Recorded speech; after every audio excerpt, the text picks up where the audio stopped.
అందరికీ నమస్కారం. మీడియా మిత్రులందరికీ కూడా నిజంగా చాలా సంతోషం. ఈరోజు పిలిచినంతనే ప్రెస్ నోట్ ఇవ్వడంతో మీరందరూ వచ్చి ఈ కేసుకు సంబంధించిన అంశాలు ప్రజలకు తెలియజేయడం కోసం మీ వంతు కృషి చేస్తున్నారు. నిజంగా అభినందనీయం.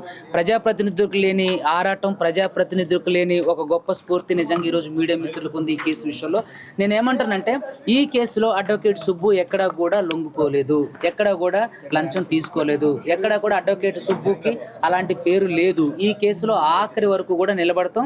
ఈ కేసులో న్యాయం జరిగేంత వరకు కూడా మేము పోరాటం చేస్తాం.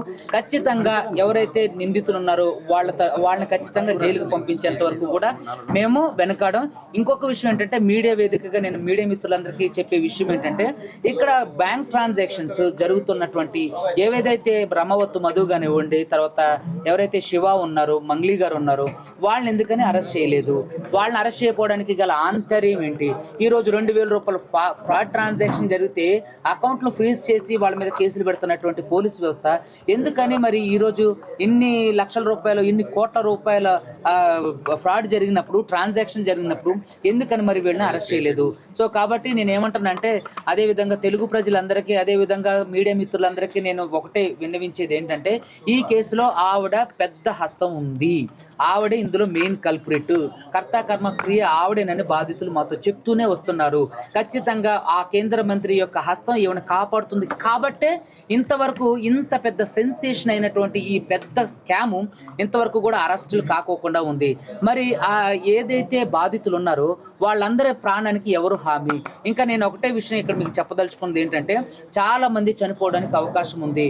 వాళ్ళు పొద్దునే మబ్బుల్లో 5 గంటలకు 6 గంటలకు ఇంటి నుంచి వెళ్ళిపోయి రాత్రి 11, 12 గంటలకు ఇంటికి వచ్చి పడుకుంటున్నటువంటి పరిస్థితి. అప్పులు బాధలు తట్టుకోలేక ఎవరైతే ఏజెంట్లుగా ఉన్నవాళ్ళు ఉన్నారో వాళ్ళందరూ కూడా చాలా భయపడుతున్నారు, చాలా భయభ్రాంతులకు గురవుతున్నారు. సో న్యాయం జరగదేమో అని. సో కాబట్టి నేనేం చెప్తున్నానంటే, దయచేసి మీడియా మిత్రులందరికీ కూడా నేను ఒకటే కోరుకునేది ఏంటంటే, బాధితులకు న్యాయం జరిగేంత వరకు కూడా అడ్వకేట్ సుబ్బు ఉంటాడో, అదేవిధంగా ప్రజాప్రతినిధులు మీరు కూడా బాధితులకు న్యాయం చేయండి, బాధితుల పక్షాన నిలబడండి.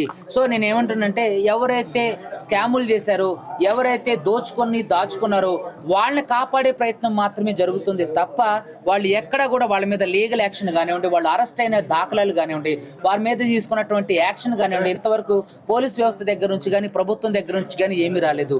అంటే ఎంతో మంది, అంటే పెద్ద పెద్ద స్కాములు బయటకు తీసుకొచ్చినటువంటి వ్యక్తులు మరి ఈ స్కామ్లు జరుగుతున్నప్పుడు, ఎందుకంటే ఇందులో చాలా వరకు కూడా బాధితులందరూ కూడా గిరిజనులు, దళితులే ఉన్నారు కాబట్టి వాళ్ళకి ఏది జరిగినా సరే ఏం కాదులే అనే ఒక నిర్లక్ష్య వైఖరి. సో కాబట్టి నేను ప్రభుత్వాన్ని దయచేసి నమస్కరించి మరి వేడుకునేది ఏంటంటే, ఇక్కడ ఉన్నటువంటి బాధితులకు న్యాయం చేయండి. మంగ్లీ బాధితులు ఎవరైతే ఉన్నారో, బ్రహ్మవత్తు మధు బాధితులు ఎవరైతే ఉన్నారో వాళ్ళందరికీ న్యాయం చేయండి. ఇక్కడ అహంకార పూరితమైనటువంటి ధోరణి ఏంటంటే, మీడియా మిత్రుల యొక్క నోరు నొక్కడానికి, ఇక్కడ జరుగుతున్నటువంటి అంశాలు బయటకు తెలియకుండా ఉండడం కోసం ఆవిడ అనేక ప్రయత్నాలు చేస్తున్నారు. సో మీ మీడియా మిత్రులు అందరి మీద కేసులు వేయడం, నోటీసులు పంపించడం కూడా జరిగింది.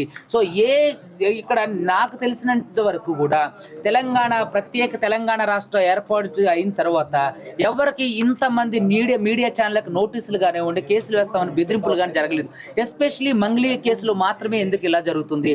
ఆ కేంద్ర మంత్రి ఈవిని కాపాడుతున్నారనే సాక్ష్యాలు మనకు చెప్పకనే మనకి కాబడుతున్నాయి. ఎందుకంటే ఎన్నో అంశాల గురించి మాట్లాడుతున్నటువంటి ఈ ప్రజాప్రతినిధులు ఇంత పెద్ద కుంభకోణం నుంచి ఏ ఒక్క ప్రజాప్రతినిధి కూడా ఎందుకని నోరు మెదపడం లేదు? వీళ్ళందరినీ నోర్లు మూయిస్తున్నటువంటి వ్యక్తులు ఎవరు? సిస్టంలో ఇంత నెట్వర్క్ నడిపించగలిగినటువంటి మంగ్లీ ఎవరి సహాయంతో ఇవన్నీ చేస్తుంది? రమావత్ మధు నుంచి ఎందుకని న్యూ అప్డేట్స్ పోలీసులు ఇవ్వడం లేదు? హేమాకాంత్ రెడ్డిని అరెస్ట్ చేసినటువంటి ఈఓడబ్ల్యూ పోలీసులు అతని స్టేట్మెంట్ ని ఎందుకని మరి బహిరంగ పరచలేదు? ఎందుకని అతను ఏం చెప్పిండన్న విషయాల గురించి మాట్లాడలేదు? సో కాబట్టి మీడియా మిత్రులందరికీ నేను ఒకటే కోరుకునేది ఏంటంటే, ఈ మీడియా వేదికగా ఖచ్చితంగా అడ్వకేట్ సుబ్బు ఎక్కడా కూడా డబ్బులకు లొంగలేదు. నాకు ఎవరు కూడా డబ్బులు ఆఫర్ ఇస్తానన్నా సరే నేను దానికి లొంగలేదు. ఖచ్చితంగా బాధితుల తరఫున కొట్లాడతాం. ఇప్పుడు కొత్తగా మంగ్లీ మీద ప్రైవేట్ కంప్లైంట్లు హైకోర్టులో ఇప్పుడు ఈ నెల 7వ తారీఖు నుంచి ఓపెన్ అవడం జరుగుతుంది. సో అందరి తరఫున ఎవరెవరైతే బాధితులు ఉన్నారో, ఎవరెవరైతే పోలీస్ కంప్లైంట్లు ఇస్తే కేసులు ఫైల్ చేయలేదో ఆవిడ ఇన్ఫ్లుయెన్స్తో, సో వాళ్ళందరూ కంప్లైంట్లు తీసుకొని హైకోర్టులో వాళ్ళందరి మీద ప్రైవేట్ కంప్లైంట్స్ చేయడం జరుగుతుంది. జనసేన నాయకుడు ఒక తను మధ్యలో మంగ్లీ కేసు టేకప్ తీసుకుని హడావుడి చేశారు. సో తను కొన్ని డబ్బులు తీసుకొని లోపడిపోయారు అని చెప్పేసి కూడా తెలుస్తాను. నేను అదే అంటానండి. ఈ రోజు వరకు కూడా స్టాండ్ తీసుకున్నటువంటి వ్యక్తులు ఈ రోజు వరకు కూడా ఎందుకని ఇంతవరకు కూడా దాని మీద స్పందించలేదు, ఎందుకు మాట్లాడలేదు? ఈ రోజు వరకు కూడా స్టాండ్ తీసుకోవాలి కదా.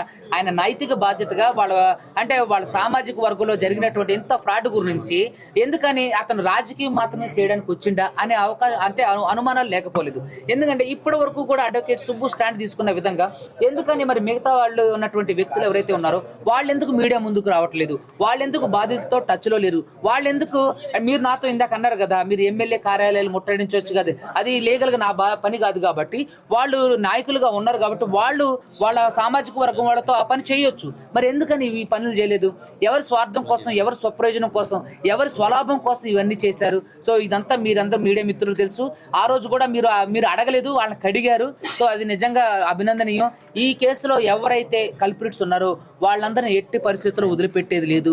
వాళ్ళందరికీ కూడా ఇప్పుడు ఏ వెకేషన్ కోర్టు ఓపెన్ అవడంతో, ఏది వేసవి సెలవులు అవడంతో, కోర్ట్స్ ఓపెన్ అవడంతో బెంచ్ లో మొట్టమొదటిగా వీళ్ళ కేసులే ప్రైవేట్ కంప్లైంట్లకి ఎఫ్ఐఆర్ చేపించి వీళ్ళు అరెస్ట్ అయ్యేంత వరకు కూడా కృషి చేస్తాం. దానికి మీ అందరి సపోర్ట్ సహకారం కూడా కావాలి. అబద్ధం అండి. అదేదన్నా ఉంటే నేను అదే చెప్పా కదా, ఆ రోజు ప్రజాక్షేత్రంలో నిరూపించమని కూడా అన్నా. ఆ రోజు మన మీడియా మిత్రులు అందరూ కూడా ఉన్నారు. నేను ఆ రోజు కూడా చెప్పింది ఒకటే, నా బాధితులకు డబ్బులు ఇప్పించేయండి, నాకు అవసరం లేదని అన్నా. నేను మీ మీడియా వేదికగానే చాలా బహిరంగ ఈ రోజు కూడా బహిరంగంగా ఛాలెంజ్ చేస్తున్నా. ఏదైనా అడ్వకేట్ సుబ్బుకు సంబంధించి ఒక్క ఆధార్ అగేన్స్ట్ గా ఉన్నా మీ మీడియా మిత్రులు దగ్గర చెప్తున్నా బయట పెట్టమనండి. మీరు ఏది చెప్తే దానికి సిద్ధం. ఈ కేసులో ఇప్పటి వరకు మీరు పలుమార్లు ప్రెస్ మీట్ పెట్టినా కూడా సపోర్టర్స్ గానీ బాధితులు గానీ మీ ఎమ్మటి వచ్చారు.